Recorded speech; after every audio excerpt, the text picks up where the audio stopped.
पश्चिम बंगाल में ममता की हार कैसे हुई? पश्चिम बंगाल की राजनीति में इस बार ऐसा उलटफेर हुआ जिसने पूरे देश को चौंका दिया।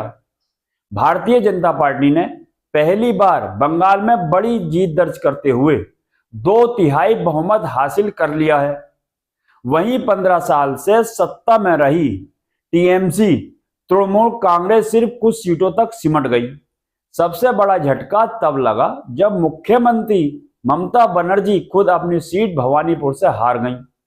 लेकिन सवाल यह है कि आखिर ऐसा क्या हुआ कि कभी अजय माने जाने वाली ममता बनर्जी की राजनीति अचानक कमजोर पड़ गई।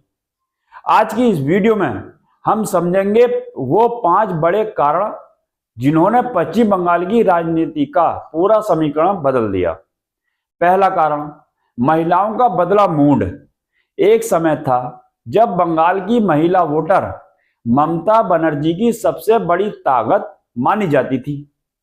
लक्ष्मी भंडार कन्याश्री और सबुज साथी जैसी योजनाओं ने महिलाओं के बीच टीएमसी को बेहद लोकप्रिय बनाया था। लेकिन इस चुनाव में तस्वीर बदली हुई दिखाई दी। आरजी कर केस और महिलाओं की सुरक्षा जैसे मुद्दों ने सरकार की छवि को बड़ा नुकसान पहुंचाया। कई महिलाओं ने खुलकर कहा कि अब उन्हें रात में सुरक्षित महसूस नहीं होता। इसी नाराजगी का असर कई सीटों पर दिखाई दिया जहां महिला मतदाताओं ने टीएमसी से दूरी बना ली। दूसरा कारण, मतदाता सूची और एसआईआर विवाद। इस चुनाव में सबसे बड़ा विवाद मतदाता सूची के पुनरीक्षण यानी एसआईआर की प्रक्रिया को लेकर रहा। करीब 90 लाख नाम वोटर लिस्ट से हटाए गए। टीएमसी ने आरोप लगाया कि इसमें बड़ी संख्या में उनके समर्थकों के नाम हटाए गए हैं। ममता बनर्जी ने इसे लोकतंत्र के खिलाफ बताया और बीजेपी पर चुनाव प्रभावित करने का आरोप लगाया। लेकिन बीजेपी लगातार कहती रही कि फर्जी और मृत वोटरों के नाम हटाए गए हैं। राजनीतिक विश्लेषकों का मानना है कि इस प्रक्रिया का सबसे बड़ा असर टीएमसी के वोट बैंक पर पड़ा। तीसरा कारण, भ्रष्टाचार कट मनी का मुद्दा।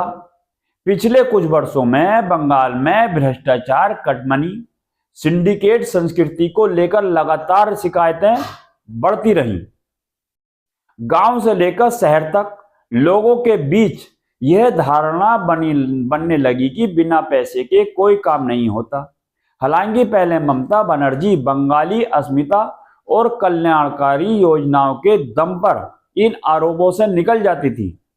लेकिन इस बार जनता का गुस्सा ज्यादा बड़ा दिखाई दिया। लोग बदलाव चाहते थे और बीजेपी ने इसी मुद्दे को सबसे ज्यादा उछाला। चौथा कारण, हिंदू वोटों का ध्रुवीकरण। विश्लेषकों का मानना है कि इस चुनाव में हिंदू वोट बड़ी संख्या में बीजेपी की तरफ गए।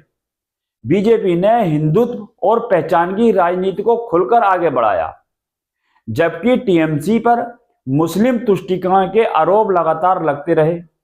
ममता बनर्जी ने मंदिर निर्माण और हिंदू कार्यक्रम के जरिए संतुलन बनाने की कोशिश की, लेकिन इसका ज्यादा असर दिखाई नहीं दिया। ग्रामीण इलाकों में हिंदू वोटों का ध्रुवीकरण बीजेपी के पक्ष में साफ देखा गया। पांचवां बड़ा कारण, केंद्रीय बल और चुनाव आयोग की शक्ति। इस बार चुनाव में रिकॉर्ड संख्या में केंद्रीय सुरक्षा बल तैनात किए गए। चुनाव आयोग ने प्रशासनिक अधिकारियों में बड़े बदलाव भी किए।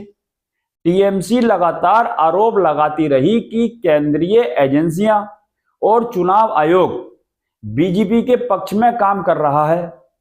लेकिन दूसरी तरफ कई लोगों का मानना है कि इसी वजह से चुनाव अपेक्षाकृत शांतिपूर्ण रहा और लोग बिना दबाव वोट डाल सके। यानी जो व्यवस्था पहले टीएमसी के लिए फायदेमंद मानी जाती थी, इस बार वही उनके खिलाफ चली गई। तो कुल मिलाकर महिलाओं की नाराजगी, भ्रष्टाचार के आरोप, वोटर लिस्ट विवाद, हिंदू वोटों का ध्रुवीकरण और केंद्रीय सुरक्षा व्यवस्था, इन सभी कारणों ने मिलकर पश्चिम बंगाल की राजनीति में बड़ा बदलाव ला दिया। अब सबसे बड़ा सवाल यह है कि क्या ममता बनर्जी वापसी कर पाएंगी या बंगाल में बीजेपी का नया दौर शुरू हो चुका है? आपकी राय क्या है? कमेंट करके जरूर बताइएगा। और वीडियो पसंद आई हो तो लाइक करें, शेयर करें और चैनल को सब्सक्राइब जरूर करें।